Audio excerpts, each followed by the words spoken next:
Good afternoon. Welcome back to another episode of Touchdown Talk. I'm your host, Brett Smith. Today is Monday, October 13th, and we had week 7 come and go of college football. A crazy one. We have a lot to get into regarding our best bets for the week, but then also other craziness that happened during games.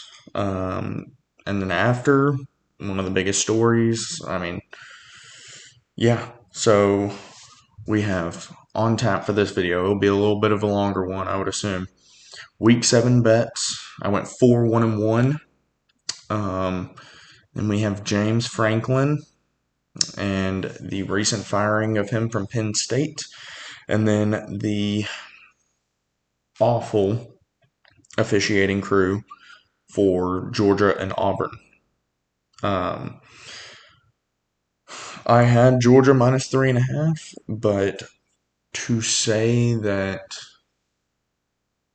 it was earned is just not true at all, because that was one of the worst watched games I've seen in a long, long time. So we'll get into that. I'm saving that for a little later. But I'll start with a quick recap. So our bets, we had Alabama minus 3, Ohio State minus 14.5, Oregon minus 7, Texas money line, USC money line, and Georgia minus 3.5. Alabama minus 3 in what was a great game. I was saying there was fireworks and there was a lot of back and forth. It stated about a 7-3 point game the whole time. Got up to 10, and Missouri made a late push there at the end to make it a 3-point game. Alabama gets the ball, has to punt, makes Missouri go, 90 yards in a minute and 3 seconds, and Bo Pabula throws a pick with about 35 seconds left and had 3 wide receivers to choose from on that play and overthrew the guy turning out of his break, and it was picked off. A huge win for Alabama, just because this, like I was talking about, is a momentum game. After the Georgia win and the Vanderbilt win, you're rolling. They're probably the hottest team, one of the hottest teams in the country right now, besides Indiana. So I definitely think if I could take this over and over again, I would. And I would expect Alabama. I maybe should have bought the point down to 2.5, just because I knew push opportunity was there. I said it in the last video. But we'll take that all day. A push is not a loss. So there we go. Ohio State minus 14.5 came in and dominated from start to finish. I called it. I did. I said we have not seen Ohio State's offense truly come to its form yet. We've seen their defense. Their defense is allowing 6.8 points per game, and we're halfway through the season. So with the offense getting to the level of what it was last year, and just kind of, it doesn't even need to get there. It just needs to be a little bit better. And it was against Illinois. Out of the gate, it's 20-3 at halftime, and the final score was 34-16. So your offense definitely started clicking a little bit more. Ohio State did what I thought they would. We finally saw the offensive performance that I thought we would. So good win there, because 230, Oregon minus 7. I like this play a lot, and Kurt Cignetti just came in and took from Dan Lanning. They controlled the whole game. They got out early, got up to a lead, and just kind of maybe kept it neck and neck for most of the game. And then they're up 20-13. Fernando Mendoza throws a pick 6. And so I'm like, okay, there's hope. but then they just have a drive of all drives, go down and score, throw to Elijah Surratt, go up 27-20.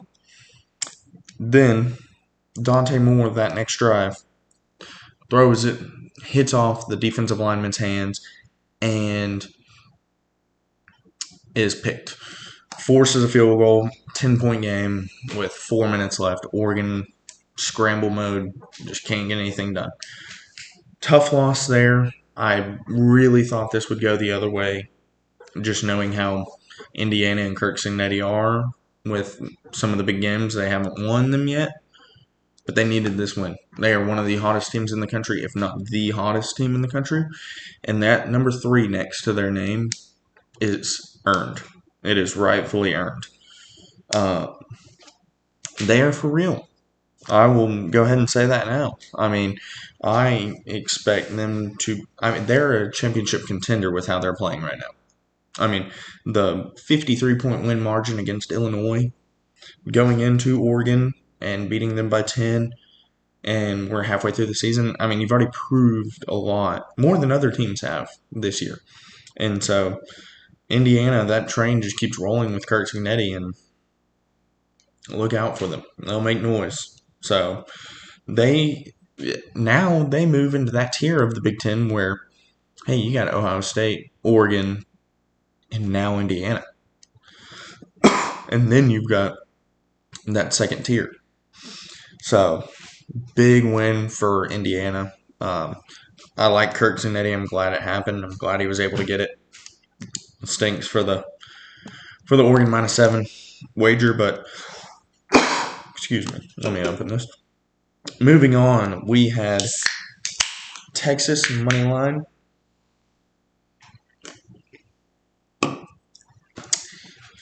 In a game where they had to have it, and they got it. They looked like the better team from start to finish. They were a wounded animal back against the wall type of mentality, and they came out and dominated both sides of the ball. They made it hard for John Mateer and that Oklahoma offense to really get anything going. I mean, 2 field goals in the first half, and that was it. So, you can't look at this like for Oklahoma and say, oh no, it's not going to happen. But, or, they're about to go 8-4 this year.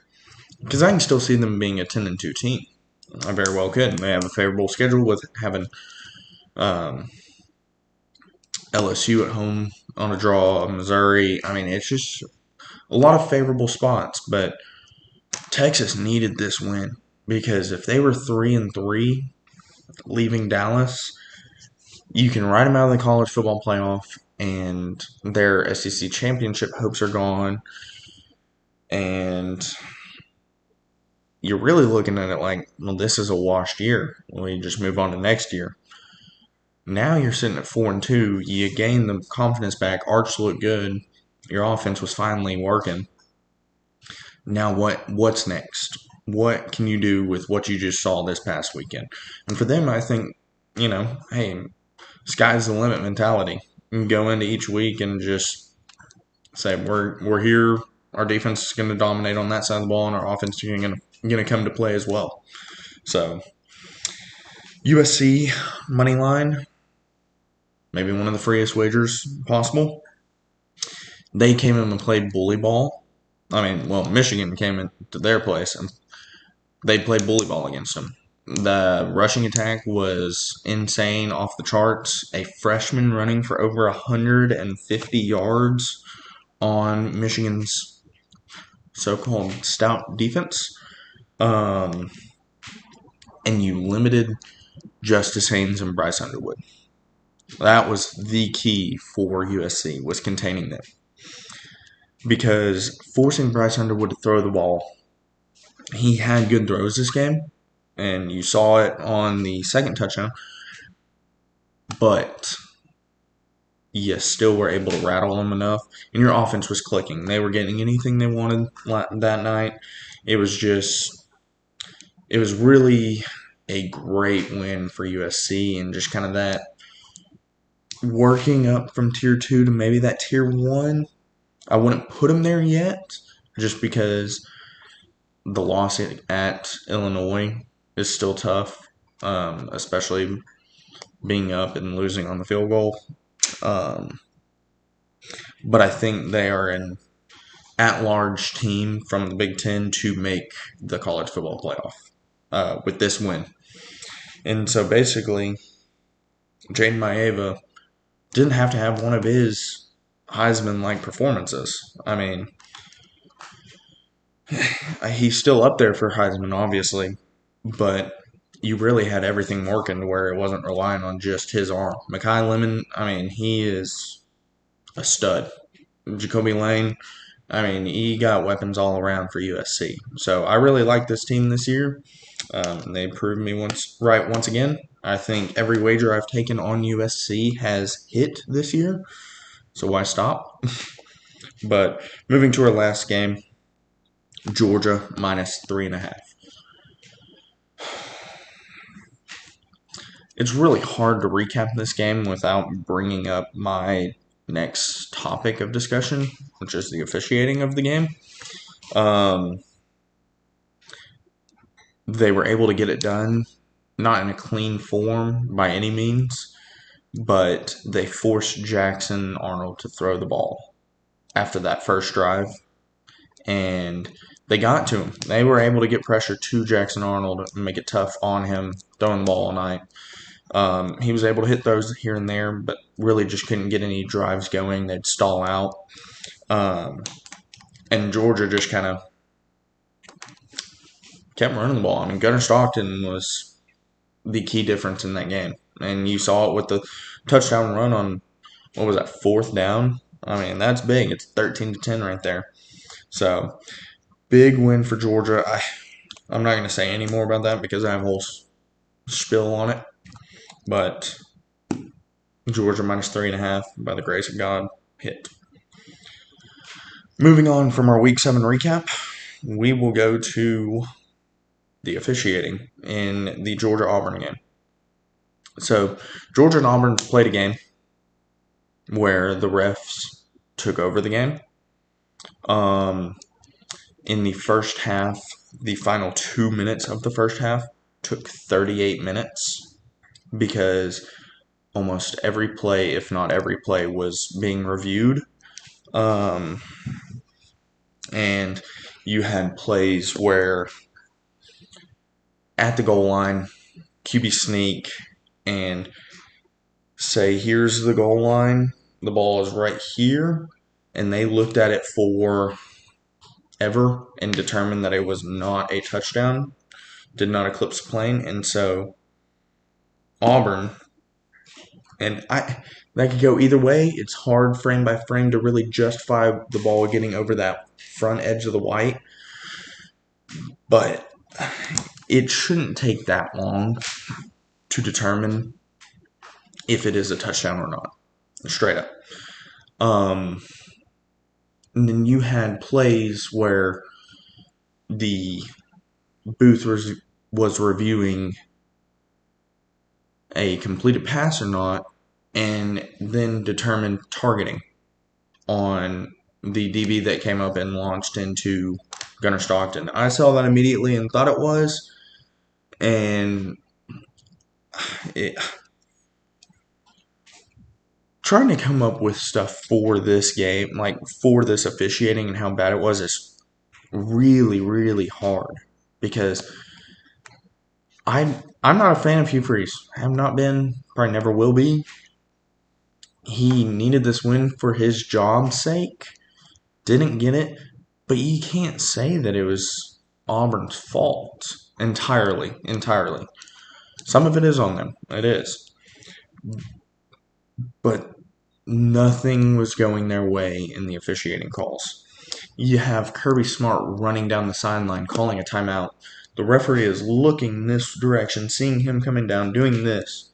And he's saying that I was clapping, and they believe it. And so they reverse it from a timeout. Play is stopped because they thought it was a timeout. And no timeout is charged to Georgia there. what in the world is going on there? Clear as day, anybody could see it. How do you say otherwise that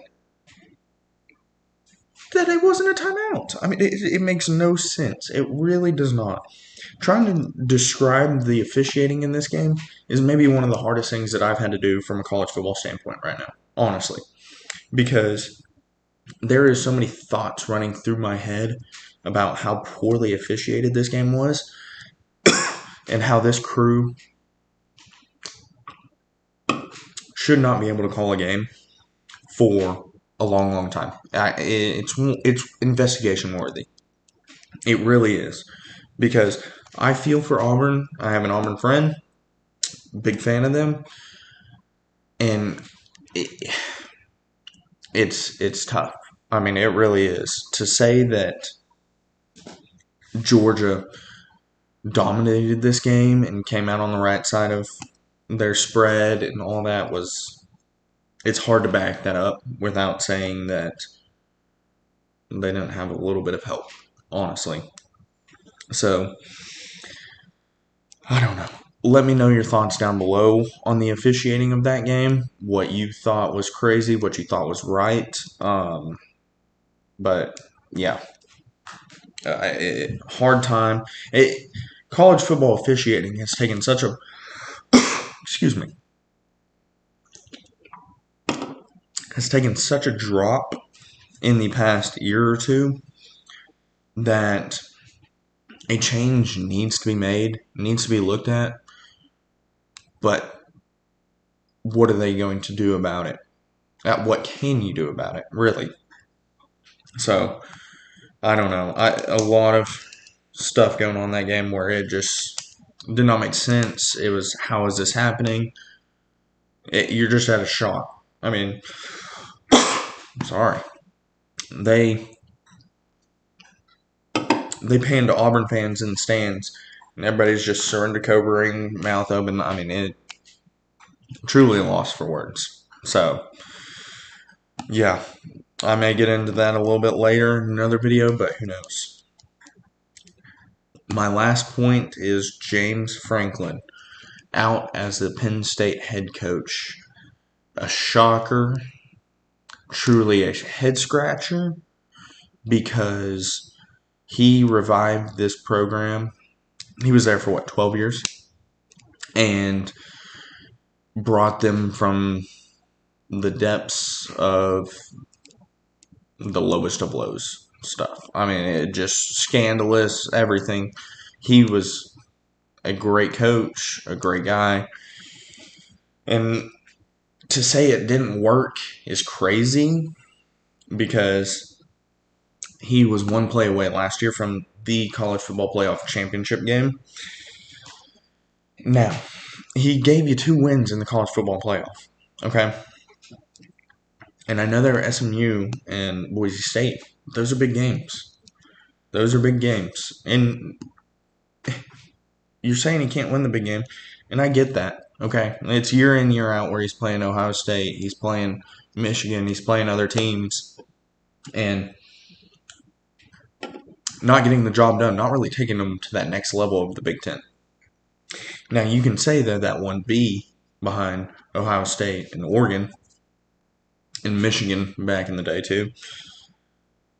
But he just never eclipsed that mark. He could never get them. They expected too much, and rightfully so. I mean, they expected a national championship year in, year out, where, Ohio State's won it last year and winning them in their lifetime. And so it's really tough to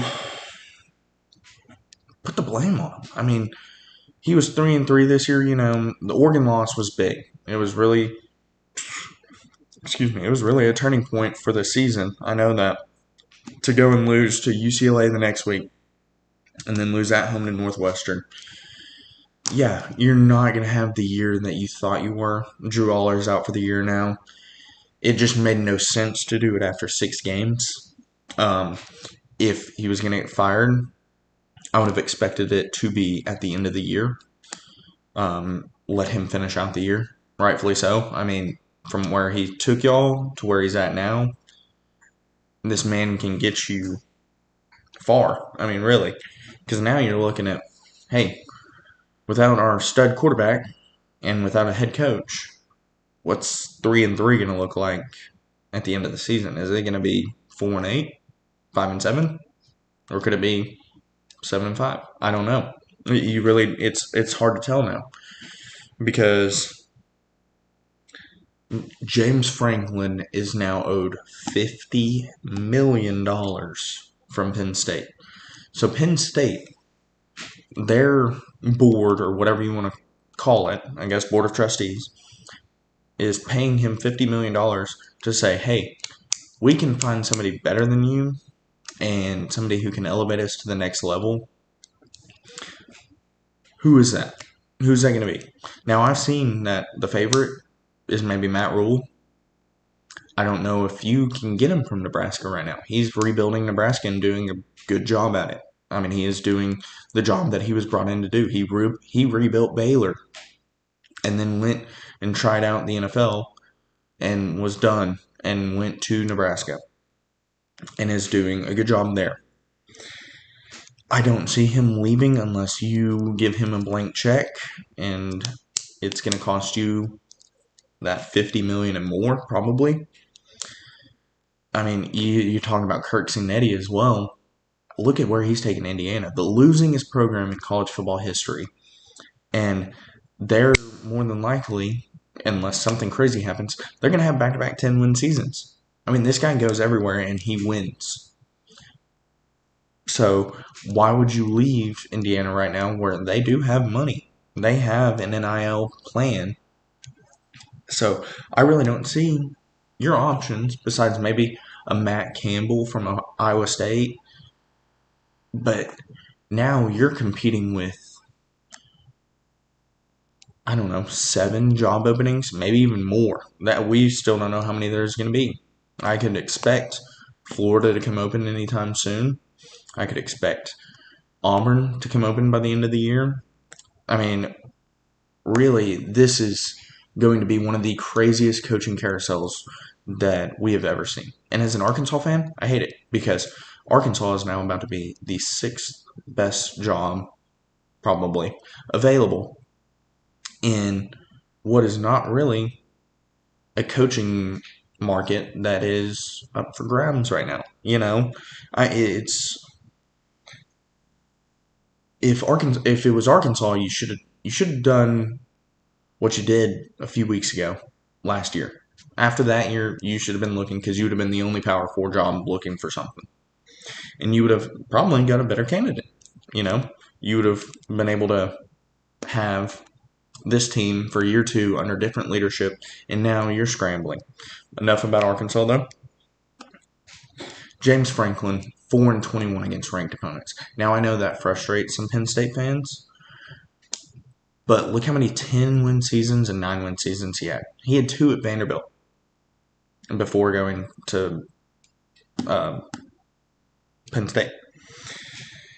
So, I like James Franklin. I do. I think he'll land on his feet somewhere else with $50 million more than he had before. Now I know that's paid over a span of years, but he could get into media if he wanted. I mean, if you're getting paid $50 million, you'd be like, okay, as Ed Orgeron would say, what time you want me out, what door you want me leaving, you know. But he was someone who really, truly cared about Penn State and the whole football department. I mean, he was a guy who lived and breathed football. He was a great recruiter, would bring in top classes all the time. You're seeing some of those guys decommit now. I mean, I think there's been 4 or 5 since yesterday that are gone, and they're all 4 and 5 stars. So, really, this is setting your program back to where it was before James Franklin. And so, I have a hard time wrapping my mind around that this was justified, because I know it's tough if you're a Penn State fan where you're at right now to lose UCLA and Northwestern. If you can't win the big games and then you can't win those, what does it happen? But if I was a Penn State fan, I would have wanted to wait till the end of the year, frankly. And so, where do you go from here? Because your star quarterback is out for the year, going to the draft. So now you're having to rebuild because, frankly, Penn State was a reload team. They were not a rebuild team. Now you're starting from scratch, and what can fans expect there? I mean, it's not going to be the normal Penn State that you've seen unless they go out and get a home run hire. So, really, I think this was a little premature firing. I think they could have waited. I think he would have still gone 7-5, made a bowl game, finish out the year. Hey, this isn't working, but we thank you for your time. It's been a great 12 years. So I don't know. It'll be interesting to see what plays out over the next few weeks, especially with the coaching carousel that we will endure this year for college football. And with the game changing and paying players and the NIL as a whole, how is all of this going to unfold? Because you're going to see guys who, you're going to have to look at coordinators if you don't want some of these guys that are head coaches from other places. So, do you take the chance on that? I know you probably want someone younger to go in there and take over and be there for a while. But what do you get if that's the case? So, let me know down below your thoughts on the James Franklin firing. I gave you guys kind of my spiel right there. Just a wild week 7 of college football, and I think it only gets crazier from here. I really do. I think we're about to see the landscape of college football this season change drastically. And so, yeah, it'll be interesting. But that is all I have for y'all today. If you're new here, please be sure to like and subscribe. I know this is a little longer video than normal. Sorry about that, but stuff I had to get off my chest and talk about, the biggest news of the weekend. I will have week 8 coming out probably at the middle of the week, maybe Thursday, like normal. And so, with that being said, thank you guys for tuning in, and I will talk to y'all later.